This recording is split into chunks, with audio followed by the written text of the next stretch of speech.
Smersh filmi Belet platformasına qaydıp gelýär. Тут что-то не так. Ни в одной избе печь не топится.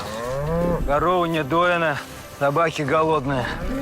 И вокруг, главное, ни души. 1944-nji ýylyň uzak wagtap gidin saklanan operatsiýalaryna bagşlanyp, içarlyk janryna döredilen Smersh serialynyň 4-nji mewsimi giň tomoşaçylar köpçüligine hödürlenýär. Täze mewsimiň ähli bölümleri bolsa EYM Belet streaming platformasyna standart abonasy arkaly el ýeterlidir. Filmiň süjeti beýik watançylyk urşunyň öwrülşik döwründe Sowet garşylyklaryň aňta gurulugynyň alyp baran işi barada barýar. Tassamanyň awtorlary şol döwrüň Moskwa şäheriniň gurşugyny taryh, taýyklyk bilen gaýtadan öğretipdirler. Şunda täsirli gowgular, dartgyny garşylyklar bar we istenik pursatda öz adamlary kesek bolup bilýär. Düşman bolsa hemişe ýakynda durýar. Bu diňe bir film däl, bu her bir çözgüdüň bahasynyň adam ömrü bilen ölçenýän döwre çuňur aralaşmakdyr. Belet platformasynyň standart abonasy diňe Smersh filmine däl, eýsem beýleki köp sanly filmlere we seriallara hem eliterlik berýär. Abona ýazylmak ýa-da hasaby doldurmak Türkmen portal arkaly hem amala aşyrylyp bilinir. Size gyzykly tomoşalar arzu edýäris. Türkmen portaldan galyň.